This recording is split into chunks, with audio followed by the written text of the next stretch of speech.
So the next thing that happened on Friday Night SmackDown, it was a tag team match. But before we talk about that match, we got to talk about a few things. Now, this one segment actually happened way earlier tonight, which I forgot to mention it, but I want to go ahead and mention it now.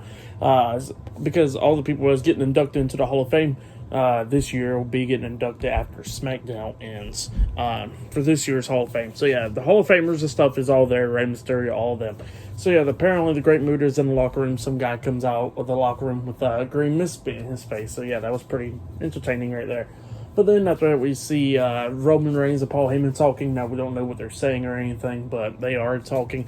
But then after that segment, we see another segment where we see Rey Mysterio getting ready and stuff, preparing for the Hall of Fame for this year and everything. And then Santos Escobar, Zelina Vega, Joaquin Wilde, and Cruz del Toro, Legado del Fantasma, walks up in the locker room, and they was talking to Rey Mysterio and stuff, talking about how they got his back and everything, and Rey Mysterio was talking about how he was thanking him for having his back on Raw and everything else.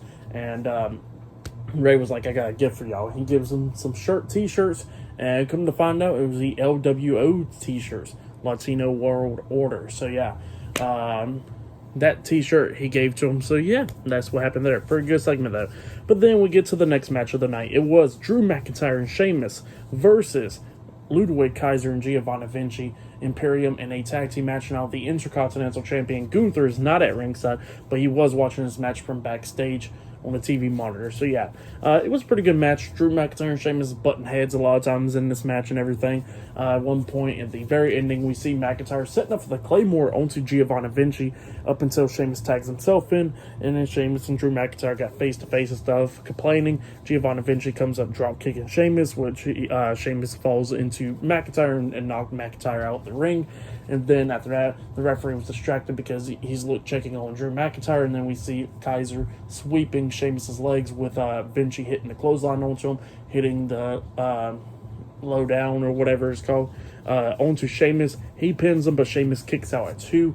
Sheamus comes fighting back, hits the knee to the face onto Vinci, and then he hits him with the bro kick. And then we see Ludwig, Kaiser, and then Drew McIntyre comes up hitting a vicious Claymore onto Kaiser. That Claymore was wild. And then Sheamus pins Vinci for the 3 count. So yeah, Sheamus and Drew McIntyre defeated Imperium tonight in a tag team match. That's what happened. It was a pretty good tag team match. So yeah, for that match, I'll give it 2.5 stars as well. I'll give it a pretty good tag team match. But up next, we're going to be seeing the last segment of the night. It will be the undisputed WWE Universal Champion Roman Reigns and Cody Rhodes going face to face up next on Friday Night SmackDown. So yeah, that segment will be up next. But yeah, I'll see you guys later. Until then.